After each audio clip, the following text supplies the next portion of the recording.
Bom, hoje eu quero, não sei se vocês lembram na aula passada, que eu disse para vocês no finalzinho, né? A pergunta que eu fiz, na verdade, alguém lembra? Eu lembro que... Não lembro a pergunta. Você lembra que não lembra, né? É, Não tá certo. Ninguém lembra não? Não? Finalzinho? uma Eu pergunta. disse para que vocês pensassem qual é a forma e a única forma que Deus chama as pessoas assim, que Deus traz as pessoas assim, a única forma, a única maneira. Não existe outra. É a única ferramenta, não que Deus não tenha outras, mas é o que Ele usa para que as pessoas se cheguem a Ele, né? Então a gente tem frases aí bem estranhas, né? Quem não vem pelo amor vem pela dor. Não, Deus só traz as pessoas por uma via. Ele usa um meio, ele usa uma ferramenta. E é justamente a ferramenta que a gente está utilizando no curso de teologia e que a gente está enfatizando na matéria chamada de apologética, que é justamente a questão da instrução. Deus só chama as pessoas pelo ensino, irmãos. A única forma, não existe outra. Estou enfatizando isso porque é isso mesmo. Parece estranho, né? Nossa, para mim era tantas maneiras. Não, é só uma forma. O problema é que muitas pessoas estão sendo levadas a Deus, ou outras pessoas estão querendo levar pessoas a Deus por outras vias, e essas pessoas não estão, na verdade, em Deus, em Cristo. Elas estão na religião, elas têm experiências religiosas de diversas maneiras, mas em Deus mesmo, nova criatura, gente que vai crescendo a ponto de a cada dia se parecer mais com Cristo. Aí a gente vê que muitas, elas não têm essa característica, né, de gente que vai amadurecendo. Como é natural, irmãos, que todo ser humano, à medida que vai passando os anos, ele vai amadurecendo, seria não é nem uma expectativa, seria algo natural. Então é lógico que se um menino tem 12 anos, ele tem uma maturidade. Se ele tem 25, ele tem outra. Se ele tem 40, ele tem outra. Isso é natural, não é? A gente sabe que tem uns aí que parece que não amadurece nunca, né? A gente dá uns nomes tão... A gente quer, na verdade, criar eufemismo. Eufemismo é aquele onde você abranda, né, o termo para uma situação. Por exemplo, a Bíblia tem muitos eufemismos. Os que dormem no Senhor, os que dormiram no Senhor. Né? Então Paulo vai dizer lá em Tessalonicenses, os que dormiram no Senhor. Ele quer dizer que morreram. Então a palavra morreu é muito forte, não é? Então, quando você fala dormiu no Senhor, a gente está abrandando. Isso é um eufemismo. Então, a gente usa, mas na questão do que a gente usa, que eu vou falar agora, não é nenhum eufemismo em si. É você querer mascarar um pecado. Então, a gente dá nome bonitinho para o pecado, né? Quando a pessoa ela é orgulhosa, nós chamamos de sistemática. Né? Essa pessoa é sistemática. Se não for da forma que ela quer assim, ela não faz, é sistemática. Não, é orgulho, é pecado. Isso é pecado. Então, assim, a gente tem muitas palavras e a gente vai contornando as coisas, mas é pecado. Então, no final de tudo é pecado. Então, é pecado, por exemplo, a pessoa não crescer no conhecimento de Cristo. É pecado. Isso é uma estagnação. Eu acho que foi na aula passada que eu disse que não existe na vida espiritual, não existe neutralidade. Não existe assim, você parou aqui, tá tudo bem, então agora vai no automático. Não existe isso aí. Ou você vai numa ascensão, ou você vai se desenvolvendo, ou você vai crescendo de fato em Cristo, ou você regride. Ou a gente vai se santificando, né? Ou sendo santificado, ou então a gente vai regredindo nos desejos, nas práticas, nos pensamentos do que tínhamos antes de Cristo. Ou a gente mantém a vida de oração, ou a gente vai perdendo a vida espiritual e aí, consequentemente, a gente vai se distanciando de Deus. Não tem meio termo, irmão. Ou eu estou indo para o céu, ou eu estou indo, né, para o buraco abaixo. Tá certo? Então Deus só chama as pessoas, Deus só atrai para si as pessoas pela instrução, pelo ensino, pela consciência. Muitas estão sendo atraídas pelas emoções, por promessas. Muitas pessoas estão sendo atraídas por outros meios. E aí a gente vê de fato, multidões no Brasil têm crescido de 20 anos, 20, 25 anos para cá. Tem crescido a população dos evangélicos no Brasil como não cresceu em todos os quase 500 anos que o Evangelho está aqui. E alguns pensam que o Evangelho é do século passado, né? Com o pentecostalismo. E outros a gente fala, não, mas o Evangelho veio com a igreja congregacional. Acho que é congregacional, escapou aí a informação. A do Rio de Janeiro, lá a primeira que veio, em 1800 e alguma coisa. Você fala, não, 1500, descobrimento aqui já tinha a igreja brasileira. A primeira igreja brasileira, aliás, entre índios. A primeira igreja brasileira foi entre índios, né? A história da igreja muitas vezes vai falar sobre essa igreja no Rio de Janeiro, lá em Petrópolis, que eu esqueci agora o nome. Acho que é congregacional mesmo.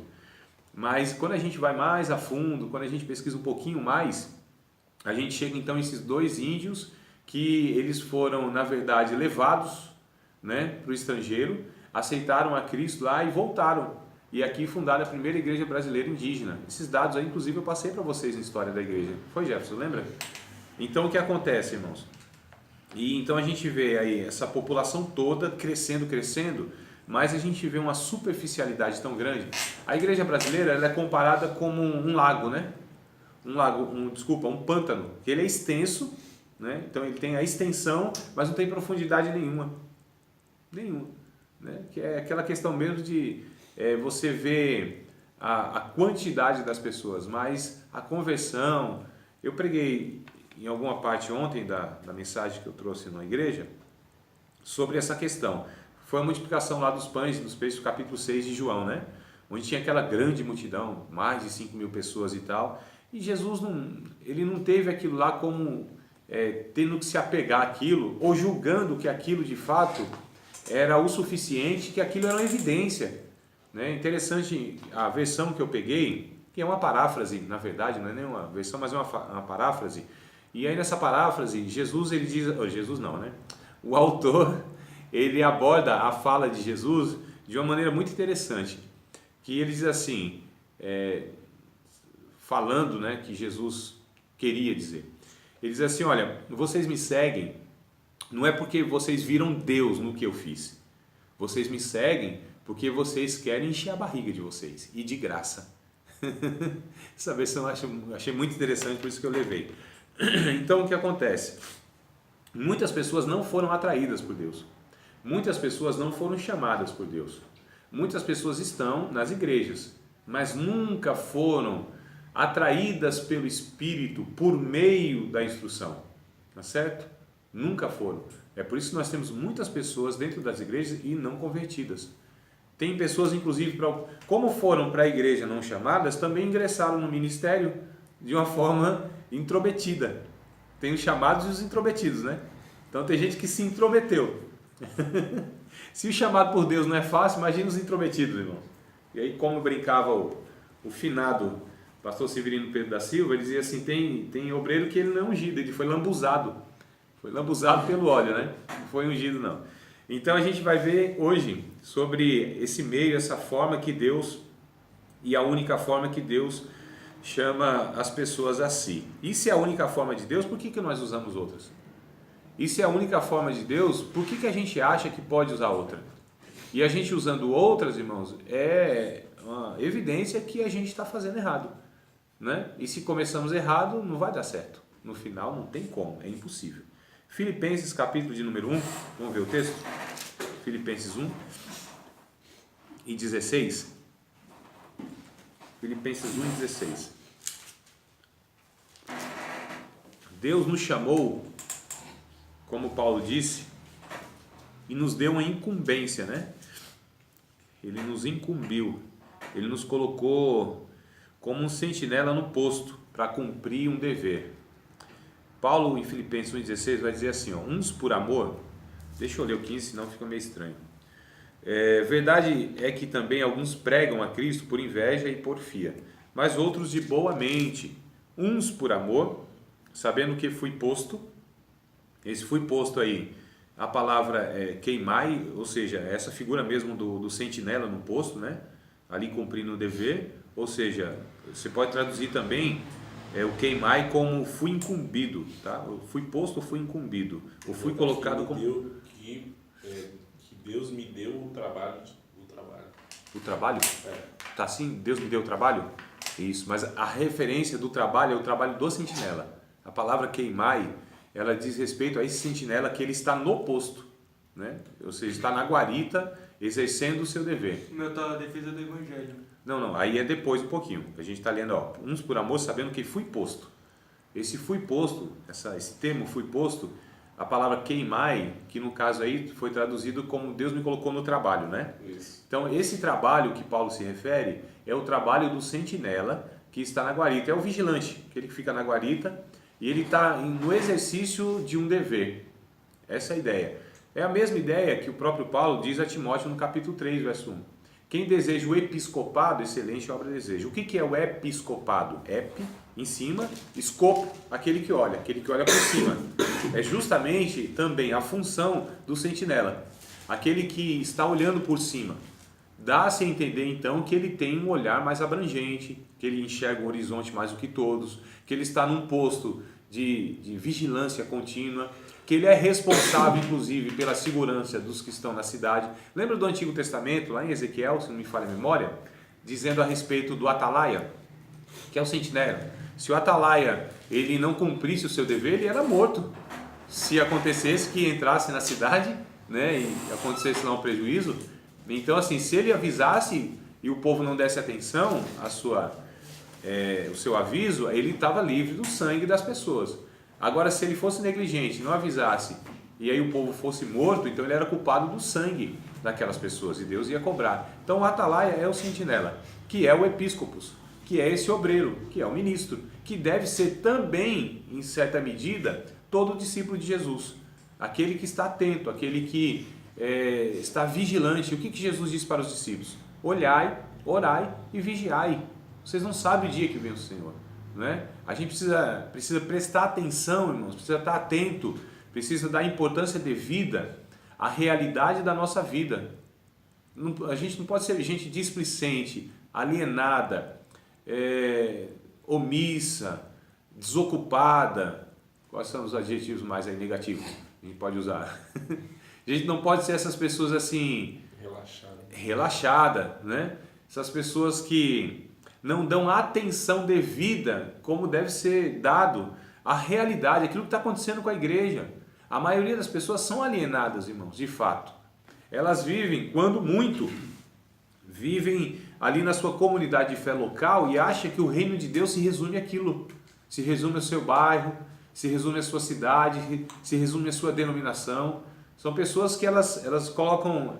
Como que é o nome daquele negócio que coloca assim nos animais? Cabresto, né? Não, cabresto é outra parte. É o tapume, né? Chama de tapume. É para você não... Viseira, né? É você não, né? Que nós não. Acho que é viseira, né? É para os animais não olharem, para não, né?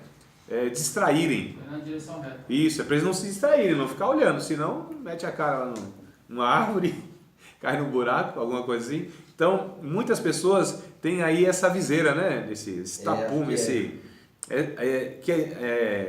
restringe a visão, limita a visão. Então, muitos têm essa visão muito reduzida. Não é o episcopo, não é o que olha por cima, não é o que tem a visão abrangente. É viseira mesmo. É viseira o nome aí, ó. Coisa boa, aleluia, o doutor Google responde na hora, né? Hoje em dia é terrível, a gente está falando aqui, o povo pesquisando no Google. Coisa boa, né? Uma ferramenta que a gente tem, né? Isso, é isso aí, a viseira. É viseira. O cabresto, eu acho que é até o... Cabresto é só a corda. É a corda com... Só a corda. Não. Ali é o freio, né? Só pega aqui na parte... Esse é o cabresto. Esse daí é o cabresto. Isso. Então vamos lá, irmão. O que acontece? Então Paulo vai dizer, eu fui posto, eu fui incumbido. Para quê? Qual a finalidade? Para defender o evangelho. Então para a defesa do evangelho. A salvação de Paulo foi... Qual modo foi dele? Salvação? É que Deus teve Cristo tem um plano de salvação na vida dele. Uhum. Ele foi ali tipo, como que todo mundo fala, né? Pela dor? Não foi, né? Ali foi pela instrução. Agora aquela instrução... consegue, né? Sim. Agora veja bem, Paulo ali, ele tem uma experiência com Jesus. Essa experiência sobrenatural. Mas Paulo, ele não sai falando do evangelho, ele não exerce o ministério antes de que ele entenda, antes do que ele compreenda. Ele fica 14 anos, irmão. Porque a impressão que a gente tem é assim, Paulo viu Jesus no caminho de Damasco, tal, aí foi lá para Damasco. Ele já reconheceu, né? Cristo. Sim, ali sim. Ali sim. Eu acho que ele já houve salvação ali naquela hora. Sim, pode ser que sim. Sim. O que ele falou, né? Não, sim, ali ele viu Cristo, ele reconheceu, tu és o Senhor, inclusive, ele chamou de Senhor. Ali sim. Mas o que eu estou querendo dizer, Jefferson, é assim, que essas pessoas, elas teve essa experiência, tudo bem, que é a libertação, que é a salvação, algo sobrenatural. Mas Paulo ali, ele reconheceu Jesus. Porém, na salvação existe estágios, e na salvação existe processo, que é a justificação, ele foi ali justificado e foi regenerado. Só que existe a santificação, que é justamente essa continuidade da salvação. Né? O que é a salvação de fato, irmãos? Não é só a libertação dos demônios que a pessoa, ou dos vícios, ou da sua ignorância. A salvação é porque Cristo está sendo construído na sua vida. Essa é a salvação, que ela inicia aqui e ela só vai se dar mesmo na plenitude. É uma coisa contínua, não é? É um processo, santificação é um processo. Quando eu quero dizer assim que Deus só traz as pessoas assim pela instrução, eu estou querendo dizer que Deus usa a razão, a consciência. Quando Paulo teve essa experiência, ele sabia quem era Jesus, de alguma maneira. Né? Ele estava perseguindo os cristãos, ele achava que era uma seita, era um zelo, era uma ignorância. Agora sim, a salvação de Paulo, ela veio não só por essa experiência, a experiência precisou ser complementada. A experiência só não é suficiente para salvar uma pessoa. Porque não é essa questão, não é a salvação não é um ato. A salvação é um conjunto de ações de Deus sobre a vida da pessoa. Isso é salvação. Deus vai lá, liberta essa pessoa, né? Põe o Espírito Santo, regenera essa pessoa, ou seja, dá uma nova natureza, perdoa os pecados dessa pessoa e agora começa um processo onde Deus vai salvando essa pessoa. A Bíblia, no Novo Testamento, vai usar 3 tempos para a salvação. Nós fomos salvos, nós somos salvos e nós seremos salvos. Então, a ação da salvação de Deus não é, na verdade, a ação, são ações. Você entende? Então, a experiência por si, ela não é a salvação.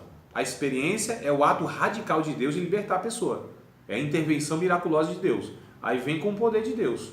Aí vem com a ação do Espírito Santo de uma maneira radical, onde transforma a pessoa do dia para a noite, ela começa a iniciar a compreensão a respeito que existe um Deus, que ela é pecadora. Isso é por revelação do Espírito Santo lá dentro do ser humano. Isso não vem, essa revelação, ela não vem porque nós estudamos, não vem. É possível que haja também essa revelação pelo estudo? É possível, como foi no caso de Martinho Lutero. Martinho Lutero, ele estava estudando a Bíblia, chegou em Romanos 1,16, ali o Espírito Santo usou aquela passagem para iluminar o entendimento dele. Jerônimo Savonarola também, não é? Acho que sim. Parece que eu não lembro, mas Martinho Lutero é o que é mais evidente, né? O que mais enfático. Pelo menos é o que fica na memória. Outros mais, não foi só ele, mas ele é o que é mais conhecido, pelo menos na história. O que eu estou querendo dizer é o seguinte, que Deus, ele liberta a pessoa, vai lá e salva nesse sentido que ela já não é mais dominada pelo pecado. Porém, é isso que a maioria despreza, é que existe essa ação necessária, que a gente chama de discipulado, que é o crescer em Cristo. Porque se a pessoa, por exemplo, tem uma experiência lá, foi lá liberta dos vícios, do desejo de viver naquele pecado e tal, agora tem um desejo de orar, ir para a igreja e etc e tal, e fica só nisso, e não há a instrução, essa pessoa provavelmente vai ser um cristão como os cristãos em Corinto, um carnal. Cristão carnal, né? O perigo é, irmãos, esse cristão carnal, em que medida ele vai se entregar a essa carnalidade? Porque é bem possível que ele viva uma vida nessa carnalidade a ponto de uma hora ou outra o Espírito Santo de fato deixá-lo. Porque uma coisa é o processo que nós passamos, onde o Espírito Santo vai trabalhando na nossa vida, vai mudando o nosso caráter, vai impregnando em nós a natureza de Jesus. Ou isso aí tem pecado envolvido, mas o Espírito Santo habita na minha vida. Mas se eu vivo uma vida contumaz, teimosa, na prática do pecado, uma hora ou outra, irmãos, essa pessoa, ela não vai dar lugar mais ao Espírito Santo, nem atenção, porque o pecado vai entorpecendo de novo, o pecado vai cauterizando de novo a sua mente, a ponto do Espírito Santo não ter mais E se essa pessoa batalhasse contra o pecado, mas não conseguisse? Não tem jeito se o Espírito Santo habita na vida dessa pessoa, não tem como. O pecado, nem pecado é maior do que a ação Um exemplo. do Espírito Santo na vida de uma pessoa. Eu comecei a beber, aí continuo bebendo, aí eu vou lá e consigo parar. É, Tipo assim, consigo dar uma pausa de um mês e pouco. sim. Aí do nada recomeço de novo. Você está falando do cristão? É, Do cristão? é. Tá. A queda Por causa disso, o Espírito Santo, se continuar assim, for um alto contínuo, é assim, que para e volta. quando você se entrega, seja as drogas, a bebida, a prostituição, aquilo que é pecado que vai destruindo mesmo a comunhão sua com Deus, não tem jeito. Uma hora, ou você continua no pecado, ou você continua sendo santificado por Deus. Uma hora. Agora, assim, ninguém sabe medir isso, Erickson. Agora, é fato que aquele que teve um encontro genuíno com Deus, irmãos, a sua natureza é mudada a ponto de ele jamais se conformar com o pecado e jamais ele escolher o pecado, embora ele tenha certas dificuldades. Cada um tem os seus pecados, cada um tem suas dificuldades. O engano que a gente tem também é que tem gente que não tem tentação e tem gente que não tem pecado. Porque tem pecados que são tolerados socialmente e tem pecados que não são tolerados socialmente. Tem pecados que nós toleramos no meio da nossa igreja e tem pecados que a gente não tolera. Não é? A gente não disciplina um fofoqueiro, difícil. No meio da igreja, gente que fala mal dos outros. Vocês já viram? De banco. É difícil, não é? Agora o cara adulterou, meu irmão, tá lascado. Tá ferrado. Né? O cara tomou uma. Também, disciplina é hora. Agora a gente não disciplina gente que tem inveja na igreja, gente que tem rancor no coração, gente que não consegue perdoar outra pessoa. Mas seria bem difícil a pessoa disciplinar porque não sabe o talento dela. Ah, se exterioriza, a gente sabe de gente que é fofoqueira na igreja, vocês não sabem? Vocês não sabem de gente que não fala uma com a outra e não se perdoaram? Vocês não conhecem? Dá para se ver claramente, irmãos. Tem pecados que eles são notórios, só que a gente tolera alguns e outros não, porque a gente faz o seguinte, a gente faz valoração de pecado, a gente tem um que tem um valor e outro tem outro valor. Isso que é o grande erro da igreja. Mas voltando aqui para a gente não entrar em outras questões, eu acho que é interessante, mas em outra ocasião. Eu não perder o foco aqui. Então assim, Paulo, o Jefferson falou, ele foi salvo naquele momento. Porém, havia a necessidade para que ele compreendesse a salvação de fato, para que ele chegasse à maturidade cristã, para que ele continuasse no processo de santificação, era necessário o quê? A instrução. Tanto é o que ele foi fazer, irmãos. Depois que aceitou Jesus, ele voltou aos estudos. Um grande exemplo, como você falou uns tempos atrás, em busca de ser um varão perfeito, né? Isso. Paulo, ele pega as escrituras que ele bem conhecia, como quase ninguém, irmãos. Paulo, ele era um doutor da lei, o cara manjava demais. Da sua geração, ele mesmo disse, né, em Filipenses, me falha a memória, da sua geração, ele ultrapassava todos em zelo, em conhecimento. O cara teve o maior mestre que existia na época, que era o tal do Gamaliel. O cara era zeloso ao máximo. E um grande exemplo também quando Estevão estava cheio do Espírito Santo, ele viu aquilo ali, ele ficou de boca aberta com a sabedoria de Estevão. Quem? Paulo. Não era Paulo? Ah, sim, isso. Não, naquela ocasião não ficou de boca aberta, não. Ele consentiu. Ele queria mesmo matá-lo, né? Mas ele não tinha, né? Ele aprovou. Naquela época lá, com aquela sabedoria. Não tinha quê? Ninguém daquela época com a sabedoria de Estevão. Que nem ele falou assim, jovem, que o pessoal queria apedrejar Estevão. Não, a pregação que ele traz, né? Então. Ali identificado que o Estevão é de fato, ele traçou a história do povo de Israel, irmão. Em 45 minutos de mensagem. Pequeno bocado. Né? Então o cara traçou lá, você pega o capítulo 7 de Atos, você vê o cara traçando toda a história de Israel até chegar em Jesus, falando para os fariseus. Mas Paulo, ele era um doutor, o Estevão não. É diferente, ele trouxe uma mensagem. Paulo era um doutor reconhecido nacionalmente. Então, o que eu quero dizer é o seguinte, Paulo, ele vai e agora relê todo o Antigo Testamento, ressignificando o Messias e identificando que era o próprio Jesus. Então, ele se prepara, irmãos, no mínimo 14 anos entre aceitar Cristo e ser enviado para missões. 14 anos. Então, percebe que é por meio da instrução, de fato, que Deus vai trazendo as pessoas assim, né? Deus age dessa forma sobrenatural, sim, para libertar, mas para trazer essas pessoas a si. Porque muitas pessoas foram libertas, mas a gente percebe que elas não se parecem nada com Jesus. Gente que está há anos na igreja, não se parece em nada com Cristo, não entende nada do Evangelho, vive um negócio assim que é totalmente estranho ao Evangelho, práticas, pensamentos, estilo de vida, não é? Ou vocês não identificam isso? Identifica. Claro que sim, isso é mais do que evidente. Então o que eu quero dizer é justamente essa questão e trabalhar nisso, e a gente vai pegar uns textos bíblicos, né? Atos, por exemplo, capítulo de número 20. Atos, capítulo de número 20, verso 17 ao 21. Atos, capítulo 20, verso 17 até o 21. Aí talvez a gente vai percebendo essa declaração Pelo dele. que Paulo falou, ele falou que não aprendeu de homem algum, e sim pela revelação do Espírito Santo. É a parte de ensino mesmo, sim? Não, veja bem. Quando o Evangelho, aquilo que ele foi, o que Paulo escreve, de fato, foi revelado por Deus.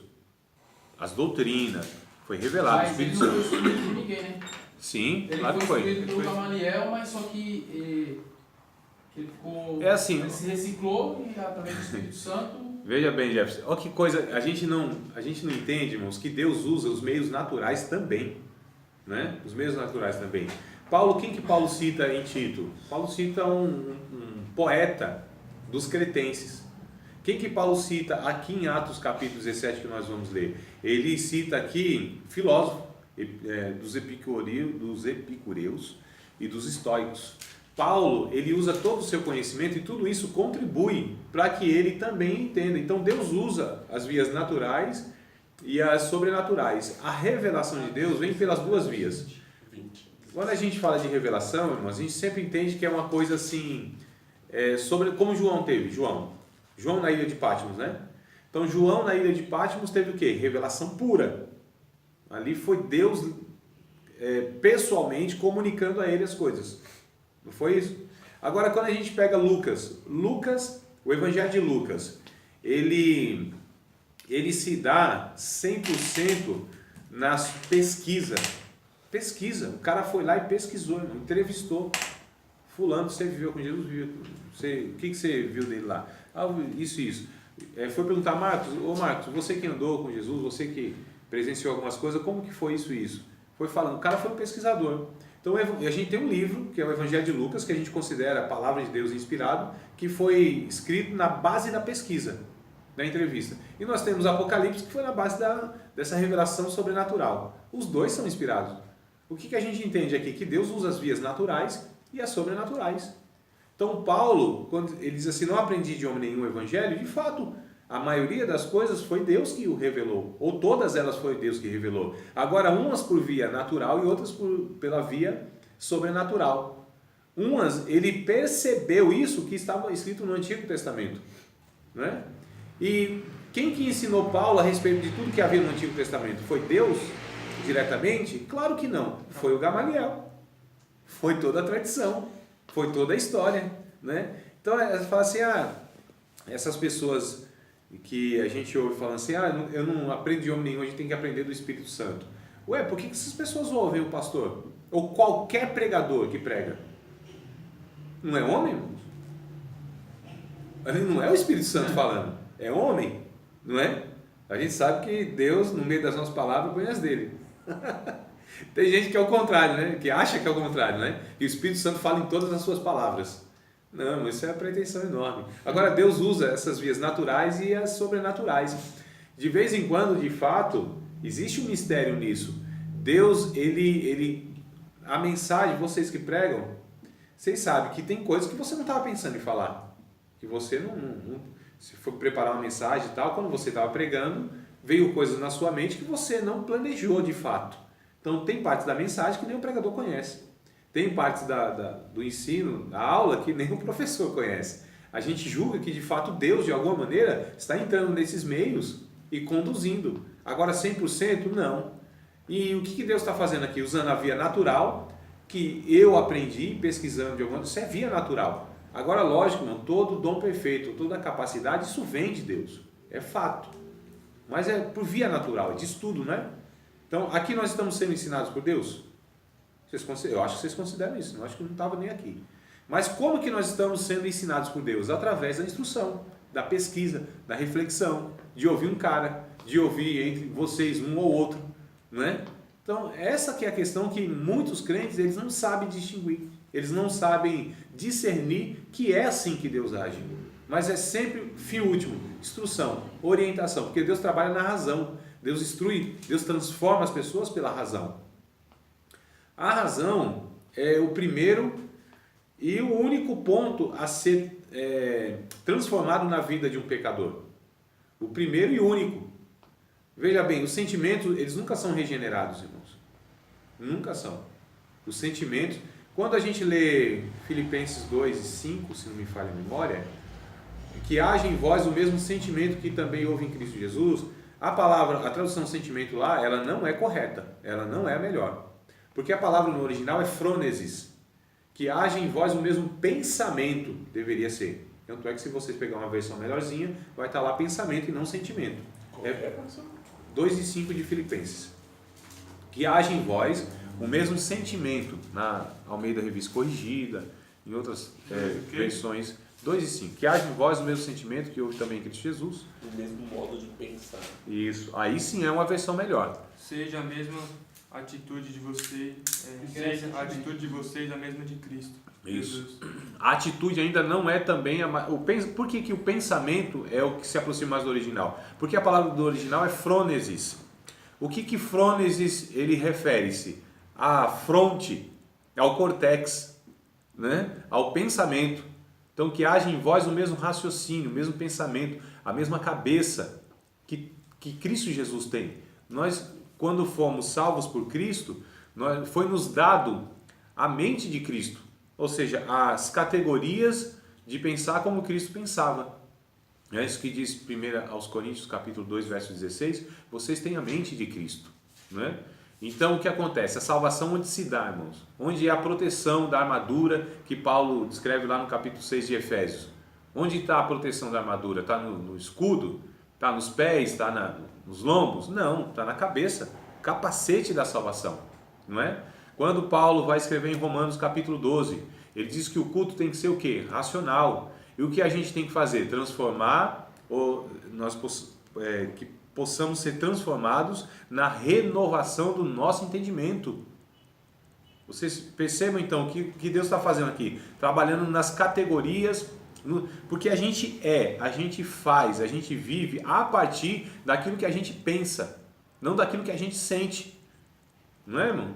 Porque muitas vezes a gente sente algumas coisas e se a gente fosse tomar atitudes ou vivesse pelos sentimentos, a gente estava perdido. Matava meia dúzia, não é? Fazia besteira, agia na impulsividade. Tem pessoas que fazem isso. Todas as vezes que fazem isso, quebram a cara, erram, pecam, tem que pedir perdão e etc. Então, assim, é algo que os cristãos desprezam demais, que é a questão do pensar. E isso que a Bíblia enfatiza, a questão do pensamento, da instrução. Vamos ler o texto para não ficar somente nas minhas palavras? Vamos lá, irmão. Capítulo de número 17, capítulo de número 20. Falei 17, né? Capítulo de número 20 de Atos, verso 17. A partir do verso 17 até o 21. Diz assim, ó. De Mileto mandou a Éfeso chamar os anciãos da igreja. E logo que chegaram junto dele, disse-lhes: Vós bem sabeis, desde o primeiro dia, em que entrei na Ásia, como em todo o tempo me portei no meio de vós, servindo ao Senhor com toda a humildade, com muitas lágrimas e tentações, que pelas ciladas dos judeus me sobrevieram. Como nada que útil seja, deixei de vos anunciar e ensinar publicamente pelas casas, testificando tanto aos judeus como aos gregos a conversão a Deus e a fé em nosso Senhor Jesus Cristo. A ênfase é o verso 20. Como nada que útil seja, deixei de vos anunciar e ensinar publicamente pelas casas. Aqui, amados, a gente percebe que Paulo ele ensinava, e ele fez isso por algum tempo. Ele ensinava, instruía. Quando a gente vai pegar também outra passagem em Atos, no capítulo 19, verso 1 até o verso 10, Atos, capítulo de número 19, verso 1 até o versículo de número 10, nós vamos perceber também qual era a postura de Paulo ao pregar o evangelho. Ele não só pregava, ele ensinava. Paulo se demorava na instrução. Paulo ficou, se não me engano, eu acho que o maior tempo que Paulo ficou foi na igreja de Éfeso, 3 anos, irmãos, ensinando, de dia e de noite. Em outras epístolas ele vai falar, nunca deixei de ensinar vocês, de dia e de noite. Nunca deixei de instruir vocês. Então Paulo, que era o apóstolo, que era o anunciador do evangelho, ele não só pregava, ele não só anunciava nesse sentido de falar o evangelho, mas ele instruía, ele de fato orientava. Paulo era o doutor mesmo, né? Ele é aquele que, ele tanto plantava a igreja, ele tanto anunciava a salvação, ganhava as pessoas para Cristo, mas ele fazia aquilo que todo cristão deveria fazer, ou que toda igreja deveria dar ênfase, que é o discipulado. Pegar essa pessoa que aceitar a Cristo e levá-la à maturidade, instruí-la, caminhar com ela, né? Tirar suas dúvidas. Olha só, irmão, ele fez isso especificamente, ministerialmente falando, ele fez isso com Timóteo e fez com Tito, tanto é que escreveu 2 cartas e preparou essas pessoas, mas fez com dezenas de outros mais, que quando a gente vê o final das epístolas, principalmente Romanos, a gente vê uma lista enorme lá, de pessoas que ele instruiu, ele chama de cooperadores dele, né? Os diáconos, as diaconisas, em Filipenses lá tem 2 irmãs ainda chamadas de Febe, esqueci o nome da outra, Febe e outra irmã lá, Sintique e Febe, até que elas estavam lá numa contenda, né? E Paulo instruiu elas, disse, não, calma aí, tá tudo errado, vocês são diaconisas, então aqui nessa imaturidade toda. Então assim, o que a gente vê é que Paulo instruía, ensinava, irmãos, tá certo? É o apóstolo mesmo, aquele que ensina, né? Prega, funda igreja, ensina. Tem uns que afundam a igreja. Capítulo 19, verso 1. E sucedeu que enquanto Apolo estava em Corinto, Paulo, tendo passado por todas as regiões superiores, chegou a Éfeso e, achando ali alguns discípulos, disse-lhes, recebeste vós já o Espírito Santo quando cresces? E eles disseram, nós nem ainda ouvimos que haja Espírito Santo. Perguntou-lhes então, em que sois batizados então? E eles disseram, no batismo de João. Mas Paulo disse, certamente João batizou com o batismo do arrependimento, dizendo ao povo que cresce no que após ele havia de vir, isto é, em Jesus Cristo. E os que ouviram foram batizados em nome do Senhor Jesus. Impondo-lhes Paulo as mãos, veio sobre eles o Espírito Santo, e falavam línguas e profetizavam. Estes eram ao todo uns 12 varões. E entrando na sinagoga, falou ousadamente por espaço de 3 meses, disputando e persuadindo acerca do reino de Deus. Mas, como alguns deles se endureceram e não obedecessem, falando mal do caminho perante a multidão, retirou-se deles e separou os discípulos, disputando todos os dias na escola de um certo tirano. E durou isto por espaço de 2 anos, de tal maneira que todos que habitavam na Ásia ouviram a palavra do Senhor Jesus, tanto judeus como gregos. A gente vê outra ocasião em que Paulo ele instrui, e ele demora aqui, né? 2 anos, mas contando tudo vai dar quase 3 anos aí. Também a autoridade também, né? Que orou pelo dom do Espírito Santo na vida deles, né? Do Apolo. Do Apolo? Aqui, né? Do Apolo? Não, varão. Não, que ele colocou a mão sobre eles, né? Não, os discípulos, né? É, Apolo não, Apolo é outro cara. Nossa. Os discípulos, sim, pôs as mãos e eles foram batizados e tal. Mas a ênfase que eu quero dar aqui é justamente essa característica de Paulo, que ele ensinava, que ele instruía. Ele fazia discípulos, irmãos. Fazer discípulos é a ordem única de Cristo. Jesus não disse para fazer crentes.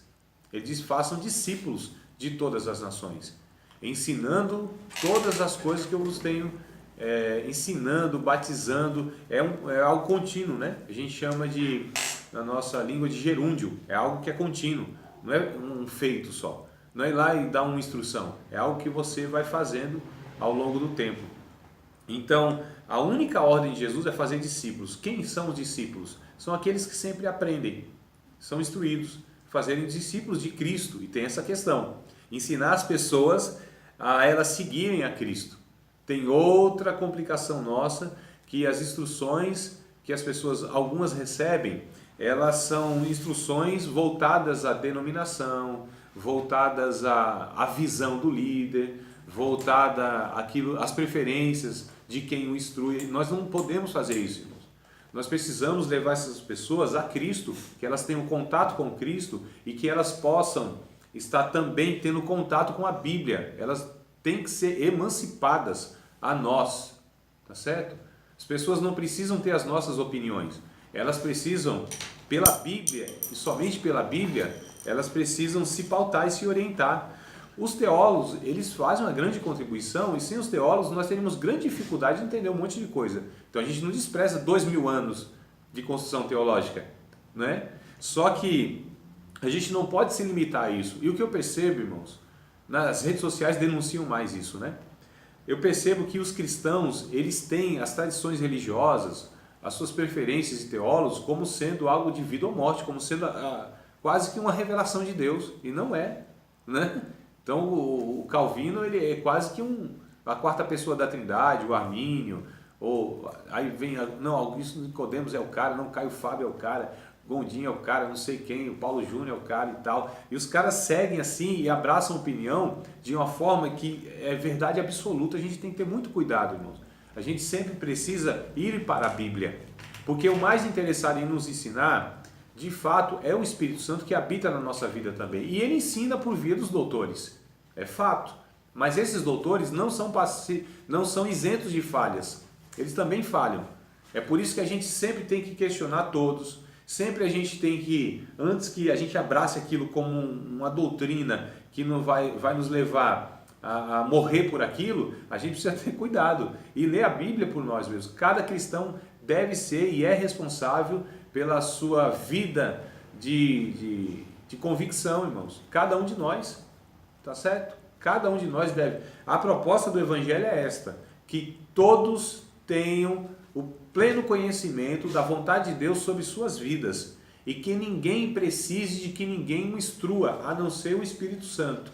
Agora, lógico que nós sempre vamos precisar de irmãos mais maduros, né? Irmãos que são mais experimentados na palavra. E aí nós chamamos de pastores, nós chamamos de mestres. Geralmente são esses dois. Professor, será que não cola uma lacuna nesse meio tempo aí dos mais experientes?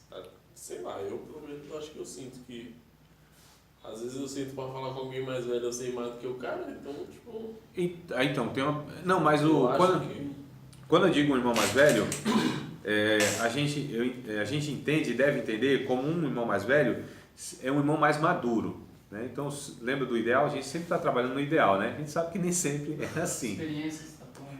A experiência com a palavra. Não é a experiência de vida apenas. Não são os cabelos brancos apenas, né? Não é a idade avançada apenas. Não é o tempo que se tem na igreja apenas. É de fato essa experiência com a palavra. É a experiência com Deus, é o entendimento de Deus. Então, quando eu falo irmão mais velho, a gente entende que é um irmão mais experimentado na palavra, né? Seria um discípulo mais antigo. Que é interessante, Paulo, ele vai lá em Atos dos Apóstolos. Nossa, eu acho muito interessante. Será que eu vou achar aqui? Ele vai falar de um certo Minasson, que era um discípulo antigo, né? Aqui, ó, capítulo 21, verso 16. Tinha lá um discípulo antigo. Coisa interessante. Capítulo 21 de Atos, verso 16. E foram também conosco alguns discípulos de Cesareia, levando consigo um certo Minasson, natural de Chipre, discípulo antigo, com quem havíamos de hospedar-nos. Então, quando eu falo irmão mais velho, não é só na idade nem em tempo de casa, tá certo? É uma pessoa que ela de fato tem uma compreensão melhor do Evangelho. Agora, claro, aí a gente vê o despreparo, a gente vê muitas vezes a falha, né, de pessoas chegarem a serem obreiros, pastores, professores de escola dominical, pregadores, e essas pessoas não são experimentadas, onde muitas vezes uma pessoa menos experiente, mais jovem, não só na questão de idade, mas na questão até mesmo de tempo no Evangelho, tem uma compreensão mais clara a respeito do Evangelho. Eu não estou dizendo, irmãos, que um cara que ele ensina, ele vai entender todos os pontos, tudo melhor do que todos. É possível que um aluno ele traga uma abordagem melhor do que o professor. Não tem problema, não é isso que eu estou dizendo, né? A gente também não pode achar que o cara ele não vai nunca ser instruído por uma pessoa mais nova. Quem é de fato uma pessoa experimentada na palavra, madura, inclusive ele sabe que pode aprender com um inexperiente mais do que ele, que tenha menos experiência do que ele. Que ele pode aprender com uma criança, com um jovem, com um adolescente, com a pessoa que está chegando agora na igreja. E justamente aí está o sinal da maturidade. Ter um coração ensinável. Agora a gente entende e espera que aqueles que têm o cargo que têm, né, que é de liderança, oficiais, irmãos que estão mais tempo na igreja e têm esses cargos, que eu disse de doutor, de pastor, os pregadores e professores e etc., que eles tenham uma clareza maior do evangelho para que eles possam até instruir as outras pessoas. Então, senão seria uma incoerência. Então seria um negócio meio estranho, né? Porque eu sei que acontece muito, e muito.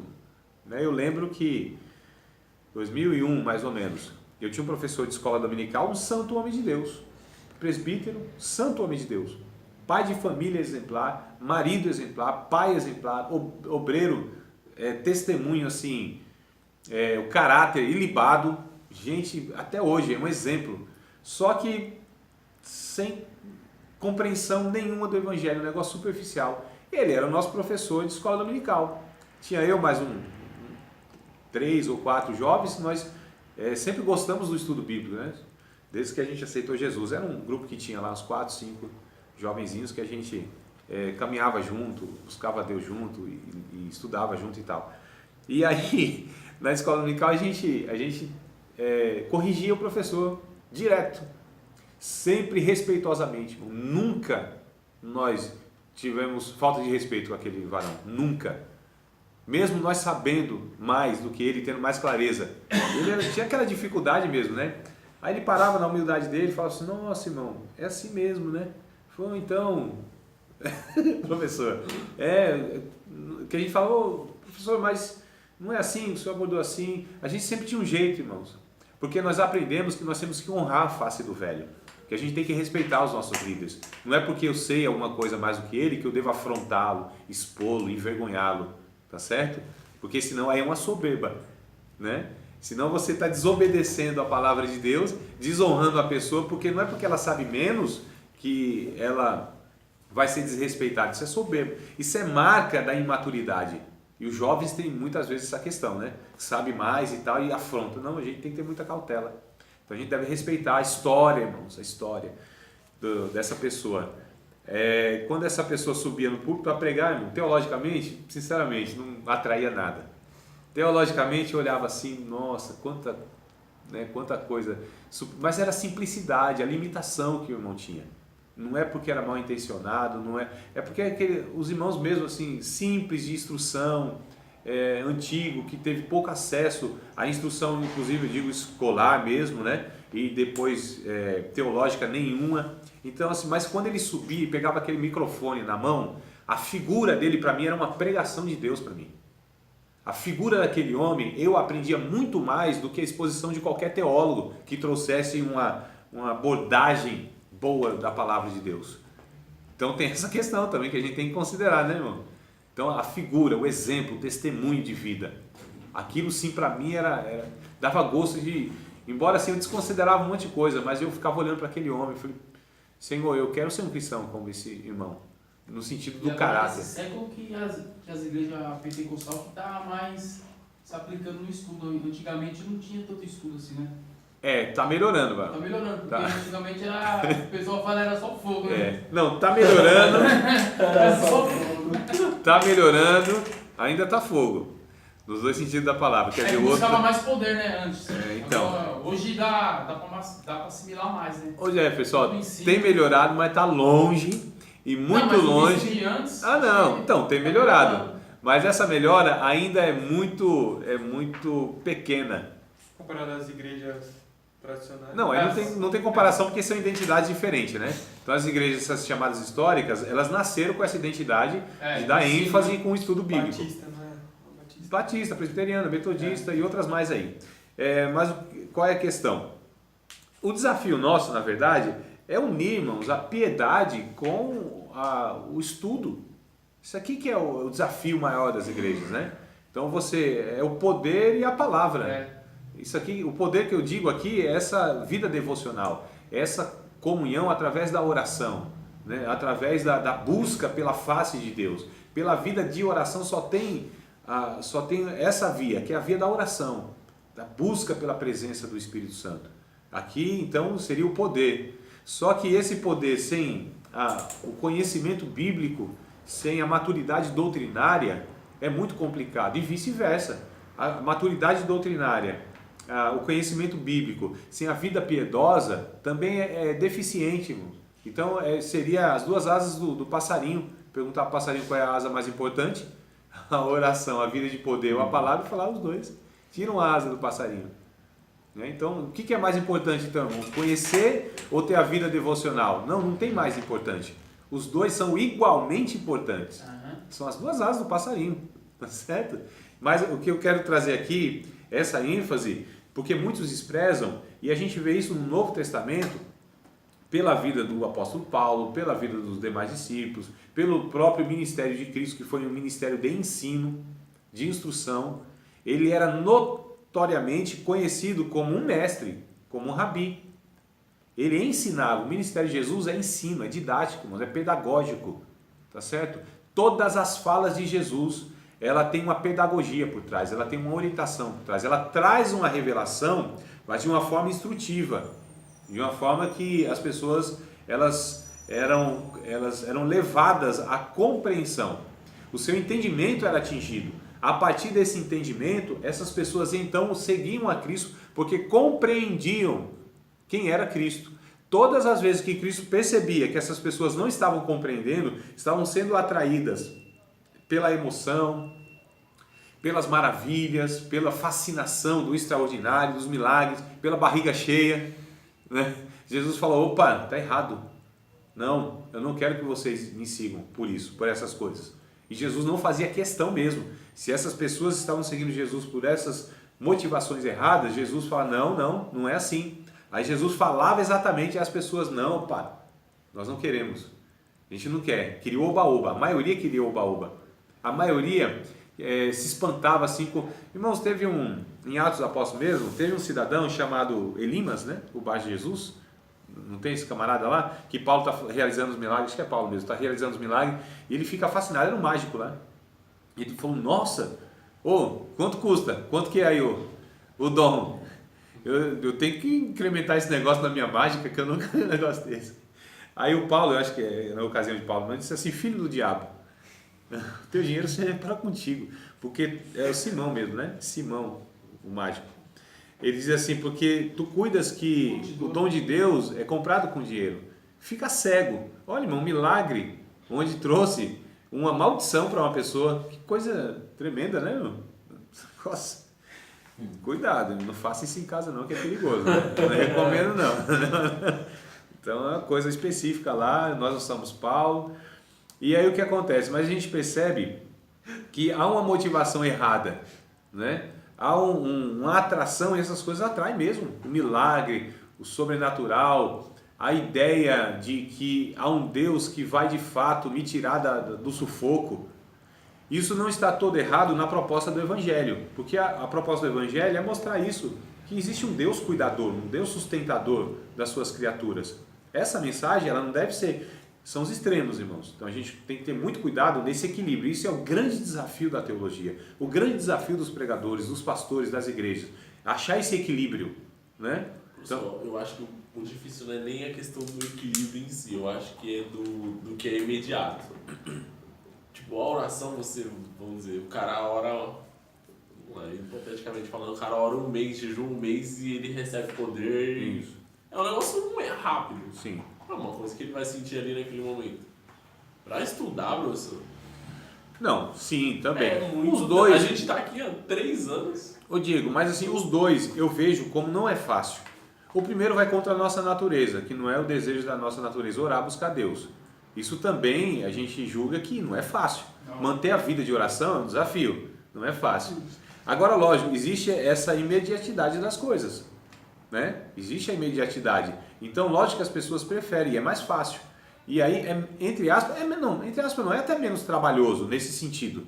É menos trabalhoso. Então, você ora, Deus resolve, você ora, o negócio acontece, você ora, vem a solução. A oração, em certo sentido, ela é um caminho mais fácil.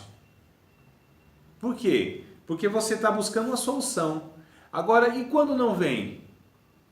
E quando não acontece? E quando não faz? E quando Deus não responde? Aí o que as pessoas fazem, irmãos? Geralmente se frustram, né? Geralmente abandonam a Deus, Quando não entram nas paranoias, e o diabo entra nessa questão, colocando na mente das pessoas que elas não estão orando o suficiente, ou que elas têm pecado, não é? Então há essas paranoias na vida das pessoas.